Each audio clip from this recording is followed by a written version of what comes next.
प्रधानमंत्री जी ने ट्वीट किया है। कहा है?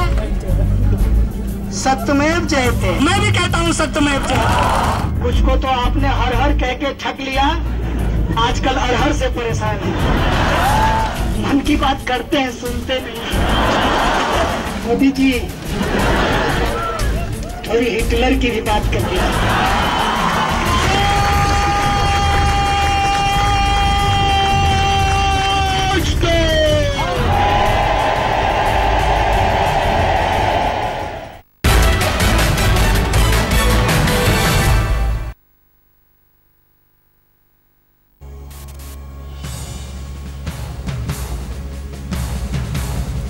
नमस्कार, आप देख रहे हैं हल्ला बोल। आपके साथ मैं हूं अंजना ओम कश्यप। चला कन्हैया नेता बनने, ये इसलिए कहा जा रहा है क्योंकि बीते दिन से रिहाई के बाद से कन्हैया कुमार जिस तरह के उबाल के साथ जेएनयू में भाषण दे रहे हैं, क्या उसके जरिए वो राजनीतिक सीढ़ी ऊपर चढ़ने की कोशिश कर रहे हैं? तमाम ऐसे सवालों के बीच एक सवाल ये भी है कि बीजेपी का दांव क्या खुद ही उस पर उल्टा पड़ गया है? क्योंकि कन्हैया कुमार के खिलाफ जिस तरह की कार्रवाई सरकार की तरफ से हुई रिहाई के बाद, वही कन्हैया कुमार आज दहाड़ रहा है सरकार के खिलाफ।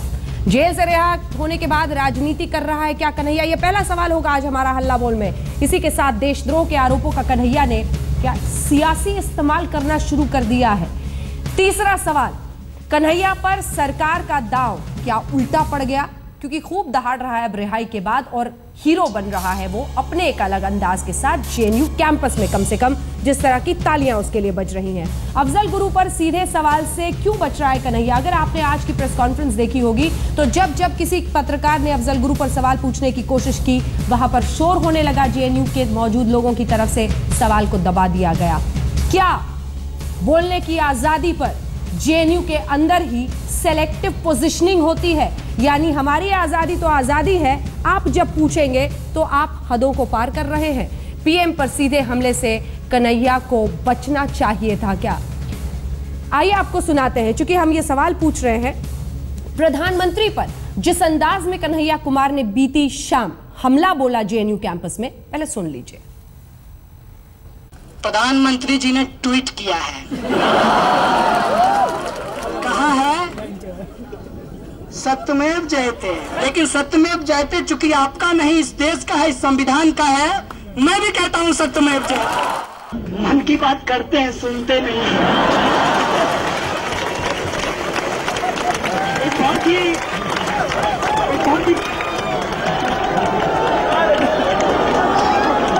बहुत ही पर्सनल चीज है।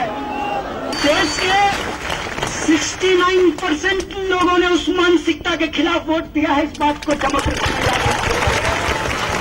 केवल 31% लोग, और उसमें से भी कुछ आपके जुमलेबाजी में फंस गए। कुछ को तो आपने हर हर कह के ठग लिया, आजकल अरहर से परेशान है।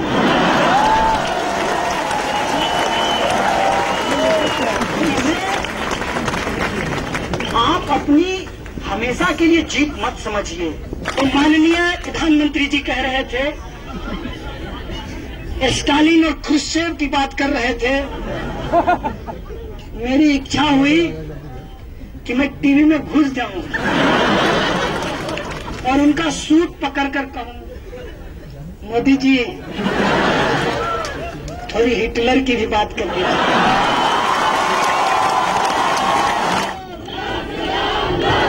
छोड़ दीजिए हिटलर की, मुसोलिनी की बात कर दीजिए, जिसकी काली टोपी लगाते हैं,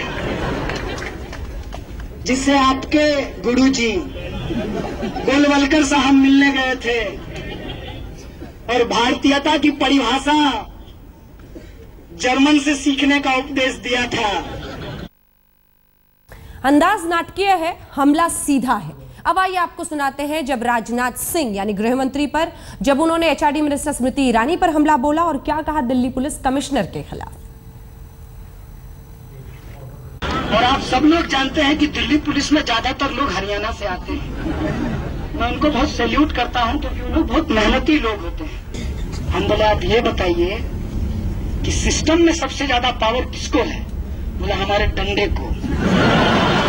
हमने कहा बिल्कुल सही बात। क्या आप ये डंडा अपनी इच्छा से चला सकते हैं? बोला नहीं। हम बोले सारा पावर किसके पास चला गया? बोला जो फर्जी ट्वीट पे स्टेटमेंट दे रहा है।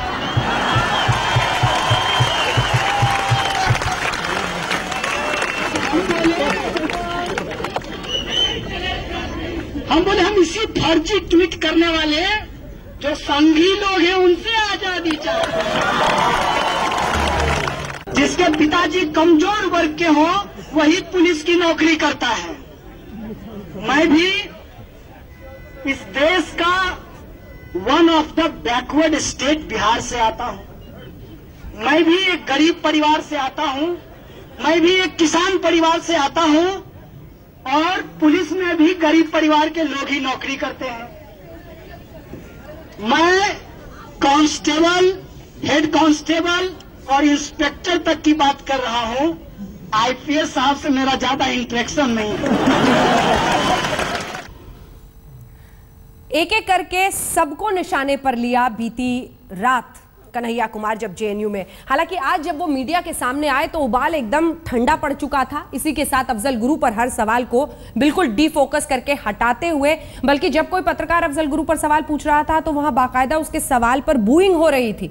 ये जेएनयू क्या सिलेक्टिव पोजीशनिंग लेता है उसी बोलने की आजादी पर? ऐसे तमाम सवाल हैं, लेकिन इन सब के बीच सबसे पहले आपका परिचय करा दें। हमारे साथ रागिनी नायक जी, प्रवक्ता कांग्रेस पार्टी की, जुड़ गई हैं। हमारे साथ अनिल बलूनी साहब जो कि प्रवक्ता हैं बीजेपी के, वो जुड़ गए हैं।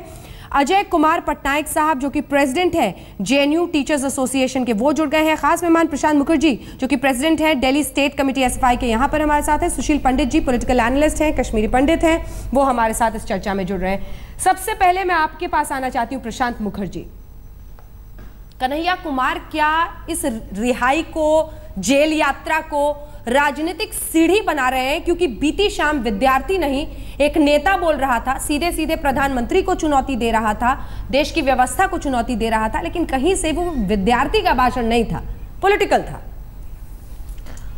एक बहुत पुरानी कहावत है, पुरानी नहीं सबसे सटीक कहावत भी है कि जब राजनीति आपकी शिक्षा तय करती है, हाँ, तो आप क्यों ना अपनी राजनीति तय करें।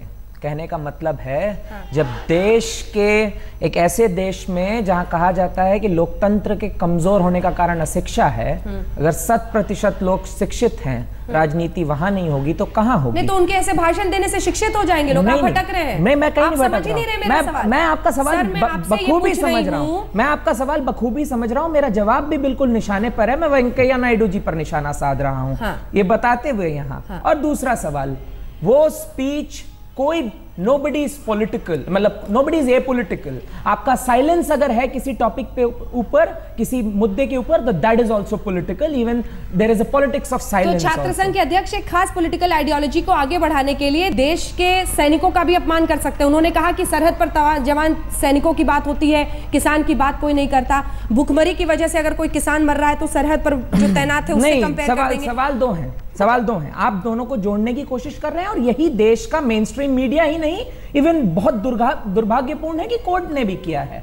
सैनिक के लिए हमें तमाम इज्जत है हमारे दिल में, और जो बॉर्डर पर खड़े हैं हमारे देश की रक्षा कर रहे हैं, हम उन पर कोई टिप्पणी नहीं करना चाहते हैं। वो बहुत बड़ा काम कर रहे हैं। लेकिन एक सैनिक के लिए जो राष्ट्रवाद, एक सैनिक के लिए जो बीते दिन टिप्पणी किया है ना प्रशांत, मेरी बात तो सुनिए। पूरा भाषण सुना था? मैं बिल्कुल पूरा भाषण सुना, तो टिप्पणी सुना था। आप मेरी बात तो सुनिए। फैक्ट्स पे तो सही रही। नहीं, मैं फैक्ट्स पे रहकर बोलूंगा ना। उन्होंने टिप्पणी की, तभी तो मैं पूछ रही हूँ। आप एक ऐसे डिस्कोर्स को पैदा करना चाहते हैं जो nationalism of the army versus nationalism of the common man. उस डिस्कोर्स का हिस्सा क्यों बने बीते दिन कन्हैया? कौन? उन्होंने खुद जिक्र किया। उन्होंने खुद जिक्र किया। देखिए, सवाल किसानों के साथ किया। अब मैं अन्य लोगों को शामिल करती हूँ, मैं आपके पास लौटूंगी, मैं अन्य लोगों को भी शामिल करती हूँ, उसके बाद प्रशांत भी अपनी बात कहेंगे। अनिल बलूनी साहब, वेंकैया नायडू से लेकर न जाने कितने आपके नेता हैं जो छात्र राजनीति से उभरे हैं और कह रहे हैं कि छात्र है, विद्यार्थी बन के रहे, भाषण ना दे। ये तो बात हजम नहीं करेगा ना कोई। फिर देखिए, मैं सबसे पहले कहना चाहता हूं कि बड़ा सुखद है कि जो लोग आज से कुछ दिन पहले तक ये कह रहे थे कि अफजल गुरु को कौन होते 3 जज ये कहने वाले कि वो दोषी है, आज वो एक हाई कोर्ट के जजमेंट का जश्न मना रहे हैं। ये बड़ा सुखद है।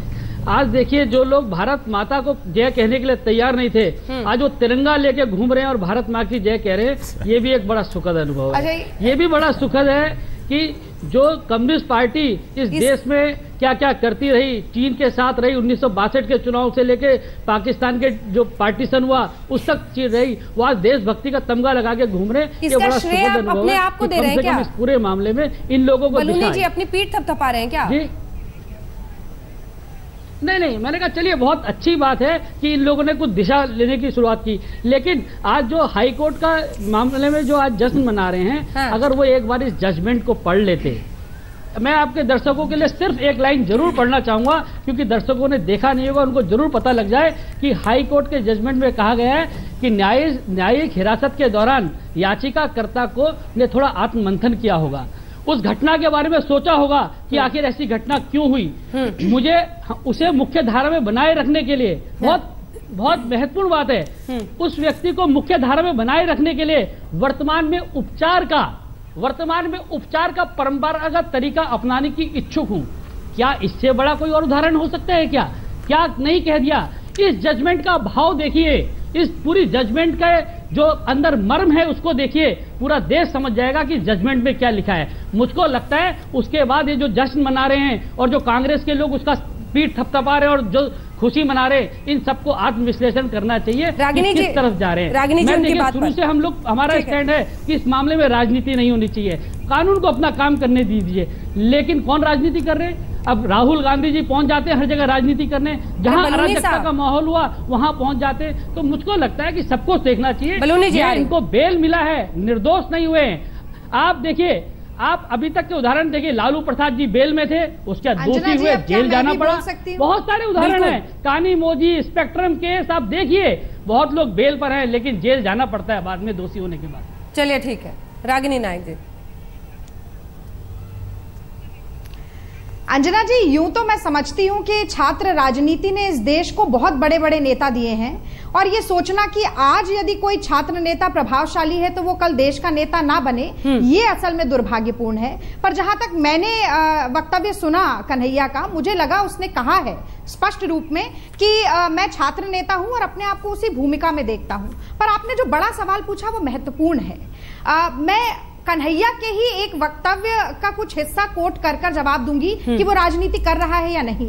उसने अपने भाषण में कहा कि मैंने स्वयं अपनी माँ से पूछा कि आपने तो नरेंद्र मोदी जी से बहुत अच्छी चुटकी ली, तो मेरी माँ ने कहा मैंने चुटकी नहीं ली, अपनी व्यथा, अपनी पीड़ा, सच्चाई को सामने रखा है।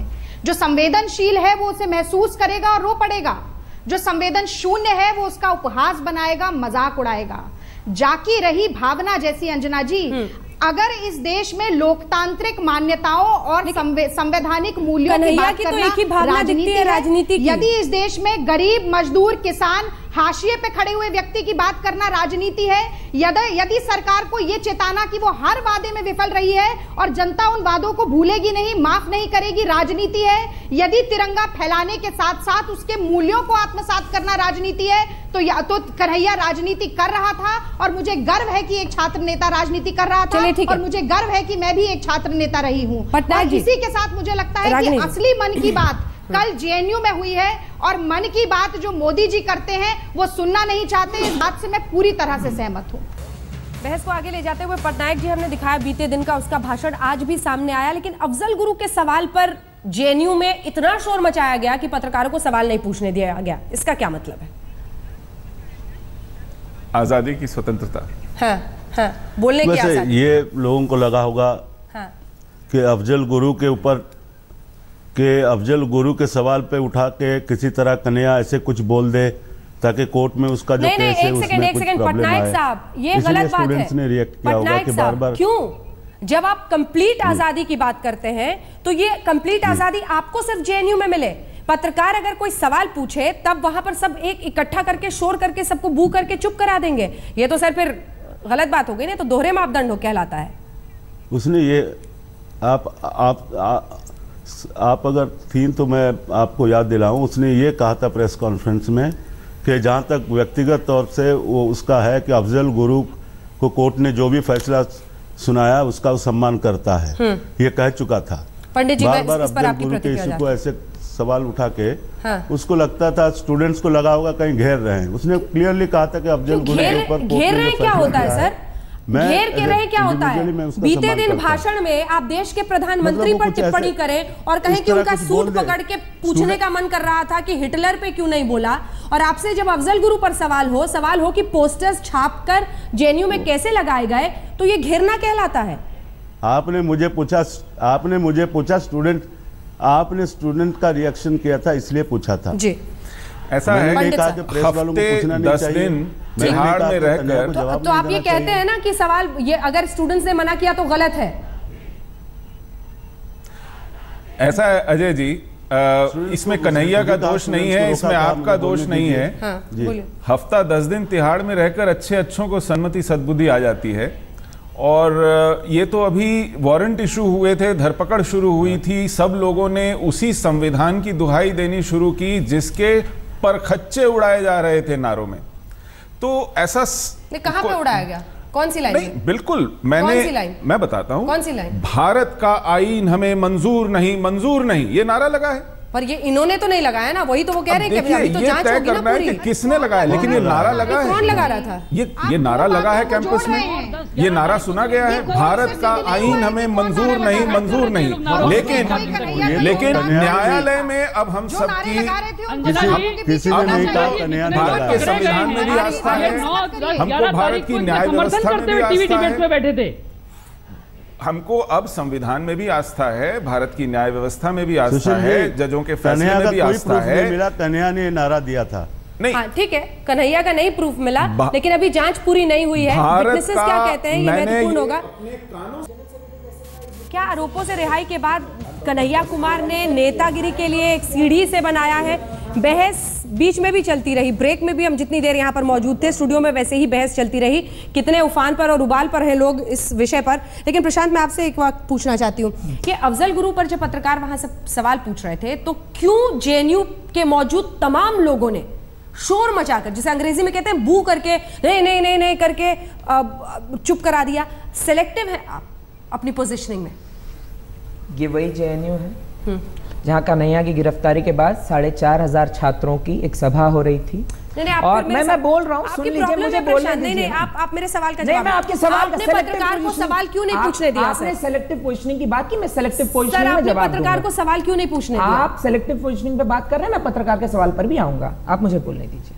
30 लोग काला झंडा लेकर दौड़ रहे थे, वो यही जेएनयू है जहां 4,500 स्टूडेंट्स एक मत के हैं, 30 अलग मत के हैं, लेकिन अपना मत जाहिर कर सकते हैं। ये जेएनयू सेलेक्टिव पोजीशनिंग कभी नहीं कर सकता। सबसे सवाल क्यों नहीं पूछने दिया? हाँ, अब वहां जो हुआ, जिस तरह का मीडिया ट्रायल देश के अंदर, जिस तरह का मीडिया ट्रायल देश के अंदर चला था, जिस तरह का मीडिया ट्रायल देश के अंदर चला था, जिस तरह का मीडिया ट्रायल देश के अंदर चला था, छात्र कैंपस के डर गए थे। जिस तरह का रवैया सरकार का, हमने पूरा प्रेस कॉन्फ्रेंस लाइव काटा है आज तक पर। बिल्कुल, सवाल सिर्फ इतना पूछा पत्रकार ने कि क्यों ऐसे पोस्टर्स यहां पर बने और लगे थे, इस पर आपकी क्या राय है? अफजल गुरु पर ये मीडिया ट्रायल है। सीधे तौर पे कन्हैया कुमार ने कहा है अफजल गुरु पर जो सुप्रीम कोर्ट ने डिसीजन लिया है हम उससे सहमत हैं, और यहां मैं ऑन एयर कह रहा हूं, मैं तो जेएनयू की बात कर रही हूं, वहां पर मौजूद अन्य लोगों ने शोर क्यों मचाया? क्या सिर्फ एक किस्म की सोच चलती है जेएनयू में? मैं आपको उदाहरण, दूसरी आवाजों को आप दबा देते हैं। मैंने आपको उदाहरण दिया, 30 छात्र काला झंडा लेकर दौड़ रहे थे, 4,500 छात्र एक मत के थे, 30 मत के छात्रों को भी मत जाहिर करने का अधिकार था। ये जेएनयू की डेमोक्रेसी है। इसका एक छोटा सा जवाब, सीधा सा जवाब ये है, अंग्रेजी में एक सिद्धांत है मनोविज्ञान का जिसे कहते हैं फ्रॉइडियन स्लिप। कहीं मन की बात जुबान पर गलती से ना आ जाए और न्यायिक प्रक्रिया में वो राह का रोड़ा ना बन जाए, इसलिए बचाने की प्रयास किया जा रहा है, और वो लाजिम है, उन्हें कन्हैया को बचाना चाहिए। इमेजिनेशन कन्हैया को बचाने का पूरा आपको सुनाओ एक बात, मुझे सुनाइए, जरा दिखाते हैं अपने दर्शकों को भी। नहीं, आप ये भी दिखाइए। जब अफजल गुरु पर सवाल पूछा जा रहा था, कैसे बचते हुए दिख रहे थे, न सिर्फ कन्हैया कुमार पर शोर मचा रहे थे वहां मौजूद लोग। उन्हें बचने का पूरा जेएनयू प्रेसिडेंट के बतौर अगर आप कहते हैं कि अफजल गुरु आपके लिए कौन है, तो मैं कहता हूं कि अफजल गुरु भारत का, भारतीय संविधान के अनुसार इस देश का एक नागरिक था। अखंड भारत का हिस्सा जम्मू कश्मीर उसका एक निवासी था। ये तो जब वो बोले अफजल गुरु पे तब कानून ने सजा दी है, जो सजा दी है उस सजा के ऊपर बोलना, वही कानून इस देश की जनता को इजाजत देता है, और जो लोग कर रहे हैं ये उनका संवैधानिक अधिकार है। मेरा व्यक्तिगत मत यह है कि मेरे लिए अफजल गुरु आइकन नहीं है, मेरे लिए आइकन आज के समय में रोहित वेमुला है। और हम कहते हैं कि घर घर में रोहित निकलेगा, तुम कितने रोहित मारोगे, घर घर में रोहित निकलेगा, यही हमारा जवाब। जैसा कि अक्सर होता है, गलत बाइट चली, हमने आपको वो हिस्सा दिखाया जब उन्होंने जवाब दिया। कोशिश ये करेंगे कि आपको सुनाए कि जब उनसे बार बार पूछा जा रहा था तो कैसे जेएनयू में शोर मचाकर सवाल को दबाने की कोशिश की जा रही थी। सवाल ये, अंजना जी एक बार कह नहीं पाए कि अफजल गुरु आतंकवादी था, एक बार ये मुंह से निकल नहीं पाया उनके। रागिनी जी। अंजना जी, मैं मानती हूं कि अफजल गुरु के मसले को लेकर जेएनयू में बहुत ही संवेदनशील विवाद छिड़ा रहा। इसके लिए कन्हैया अगर स्पष्ट रूप से जवाब देते तो बहुत अच्छा होता। बहुत अच्छी बात लेकिन ये भी समझना चाहिए कि जब कन्हैया ये कहते हैं चिदम्बरम को दे नहीं पाए, क्या बोल रहे हैं कांग्रेस की प्रवक्ता? चिदम्बरम तो कहते मैं कन्विंस नहीं था उसकी फांसी से। अंजना जी, जो गृह मंत्री थे वो कह रहे थे मैं कन्विंस नहीं हूं अफजल गुरु की फांसी से। ठीक है, मुझे बात पूरी करने का मौका मिले। आप अपनी बारी में बोल लीजिएगा। पर जब कन्हैया ये कहते हैं कि वो मेरा आइकन नहीं है, मेरा आदर्श नहीं है, तो इसका क्या तात्पर्य निकलता है वो भी समझना चाहिए। जो व्यक्ति आदर्श होता है उसी के पद चिन्हों पर चला जाता है। वो नहीं कह रहे हैं कि अफजल गुरु जैसा मैं बनना चाहता हूं या जेएनयू का कोई भी छात्र बनना चाहता है, मैं उसका समर्थन कर रहा हूं। ये कांग्रेस पार्टी के लिए काफी है। बात है नहीं, एक बात, ये कांग्रेस पार्टी के लिए काफी है। मैं तो कह रही हूं, मैंने पहले दिन से कहा कि अफजल गुरु आतंकवादी था। इस देश की पूरी न्यायिक प्रक्रिया की हर प्रणाली का गृह मंत्री नहीं कह रहे बात, और उसके बाद उसे फांसी मिली जिसका हम समर्थन करते हैं। लेकिन आप ये भी समझिए कि संघ और भाजपा हर मुद्दे को सेंटिमेंटलाइज या फिर सेंसेशनलाइज करते हैं। खासतौर से आपने जो पहली बार में सवाल पूछा था शहीदों को लेकर, उस पर भी बहुत अच्छी टिप्पणी दी कन्हैया ने कहा कि हर व्यक्ति जो मंदिर जाता है वो पूजा करने के लिए नहीं जाता, कुछ लोग जूता चुराने के लिए भी जाते हैं। तो बार बार उन लोगों को जिन्होंने इस देश की आजादी में कोई योगदान नहीं दिया, जब झंडा, भारत माता, आतंकवाद याद आता है तो समझना पड़ेगा कि असली राजनीति इन सारे जवाब देना चाहूंगा, क्योंकि यदि शहीद मर रहे हैं बॉर्डर पर तो आपकी विदेश नीति की वजह से मर रहे हैं। यदि पीडीपी के साथ आपकी सरकार है और तिरंगा झंडा कश्मीर में जलाया जा रहा है तो आपको की बात सही लग रही है। कश्मीर की समस्या आपके 50 सालों की शासन की देन है राजनीति, आपके पुरखों की देन है, आपके पुरखों की देन है कश्मीर की समस्या। सोचिए जरा, पूरा देश जानता है आज जो कश्मीर की हालत है उसके पीछे कांग्रेस है, आप लोगों के शासन है उसके पीछे। नरेंद्र मोदी जी ना तो विकास के मुद्दों पर जवाब देते हैं, ना रोहित वेमुला की मौत पर कुछ बोलते हैं। अरे भूख से अगर आजादी चाहिए तो कांग्रेस से आजादी लीजिए, आज उसी की गोद में बैठे हैं। अगर भूख के लिए, भ्रष्टाचार के लिए, बेरोजगारी के लिए कोई जिम्मेदार है तो कांग्रेस पार्टी जिम्मेदार है। आज कन्हैया उन्हीं की गोद में बैठे हैं जो इन सब समस्याओं के पीछे है। पूंजीपतियों की बात सुनते हैं और उन्हीं की मन की बात रेडियो पर बोलते हैं। लेकिन सरहद पर ऐसा तो प्रशांत जी आप हाथ में हाँ मिला रहे थे रागिनी नायक के। एक सेकंड, सवाल बहुत बड़ा है, इसको छोटा मत बनाइए। सवाल यह है कि जब आप सामंतवाद से आजादी, पूंजीवाद से आजादी, ये सब कुछ आपको लगता है कि अब मोदी सरकार के आने के बाद हुआ है या पहले से चल रहा है? क्योंकि कांग्रेस के साथ तो आपने कई बार हाथ मिलाया है लेफ्ट पार्टीज ने, सैफई वाले मुलायम जी भी आपको पसंद आ जाते हैं, फिर आप सामंतवाद, गरीबी, पूंजीवाद के खिलाफ लड़ाई भी लड़ना चाहते हैं। साहब तो है क्या लेफ्ट आइडियोलॉजी? लेफ्ट आइडियोलॉजी है क्या? निष्कर्ष क्या है जिसके आधार पर छात्र राजनीति को आगे ले जाएंगे? पश्चिम बंगाल में कितने साल राज किया, आपके पास वहां क्या मुक्ति दिला पाए? आऊंगी आपके पास। प्रशांत, पहली बात तो ऑन एयर क्लियर करना चाहता हूं कि मैं यहां किसी लेफ्ट पार्टी की हैसियत से जवाब देने के लिए नहीं बैठा हूं। मैं यहां एक छात्र संगठन एसएफआई के नजरिए से जवाब देने के लिए बैठा हूं। बीती रात कन्हैया कुमार किस आइडियोलॉजी से बात कर रहे थे? वो जिस आइडियोलॉजी से भी बात, किसकी आइडियोलॉजी है? लाल सलाम आइडियोलॉजी नहीं है, नारा है। लाल सलाम का नारा कौन देता है? लाल सलाम का नारा हर वो इंसान देता है जो मुक्ति चाहता है एक सामंतवादी, रूढ़िवादी परिप्रेक्ष्य से और एक डेमोक्रेसी, एक प्रॉपर लोकतंत्र, जनतंत्र जो सच में जनता का तंत्र हो, पूंजीपतियों का नहीं हो, उस पर विश्वास रखता है। हर वो मजदूर किसान का बेटा देता है, हर वो मजदूर किसान, हर वो महिला देती है जिसे इस देश में एक सही मायने में लोकतंत्र चाहिए। आपका सवाल बहुत जरूरी था। यहाँ मैं थोड़ा सा डिफर करूंगी अंजना जी। हाँ, हम सब डिफर करते हैं, लेकिन इनको बोलने देती हूँ, नहीं तो बोलने की आजादी पर आजकल बहुत सारे सवाल खड़े किए जाते हैं। प्रशांत जी बोल लें। प्रशांत जी, भाषण आप भी दीजिए, भाषण कन्हैया जी भी दें, लेकिन सवाल है कि जो देश की सरहद पर खड़ा होकर अपनी जान लुटाता है ताकि आप लोग खड़े होकर ये भाषण दे सके, उसका इतना तो है आप पर ये कि वो सवाल आपसे पूछ सके। सवाल ये है कि सैफई वाले मुलायम जी भी आपको पसंद आ जाते हैं जब सत्ता में पहुंचना होता है। हालांकि मंत्री कोई नहीं बना लेफ्ट पार्टीज की तरफ से, लेकिन अलायंस में आप रहे हैं, आपने फ्रंट भी बनाया है यूनाइटेड फ्रंट नेताओं के साथ। तो ये सब आपको सामंतवाद के खिलाफ और पूंजीवाद के खिलाफ लड़ाई में जीत दिलाएंगे?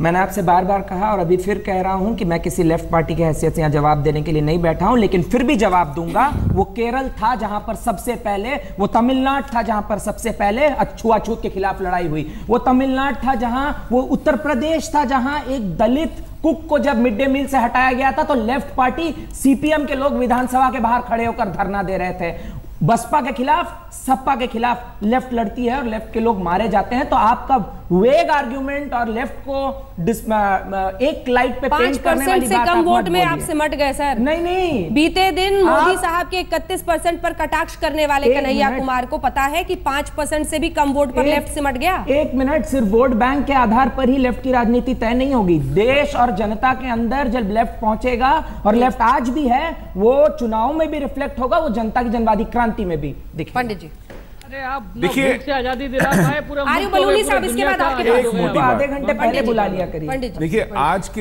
के राजनीतिक कार्यकर्ता, आज के छात्र संगठन अपने बड़े संगठन, पार्टी संगठनों की बहुत देर तक मिजाज पुरसी और जवाबदेही नहीं कर सकते।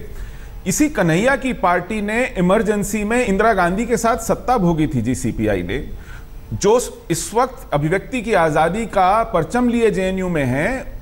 उस पार्टी ने इमरजेंसी में इंदिरा गांधी के साथ पूरे देश में लाखों लोगों को जेल में ठूस दिया था, सेंसरशिप लागू की थी। 2002 में नरेंद्र मोदी के ये में 2000 इसी तरह के साथ जनसंहार हुआ था, उसका कौन जवाब देगा? दिक्कत ये है कि आज 2002 बिल्कुल आया, नहीं बिल्कुल आया। आप सीआरपीएफ के जवानों के शहीद होने पर जेएनयू में जश्न मनाए तो उसकी एक्सेप्ट, कोई एविडेंस हो दिखाइए, कोई एविडेंस हो आपके पास दिखाइए।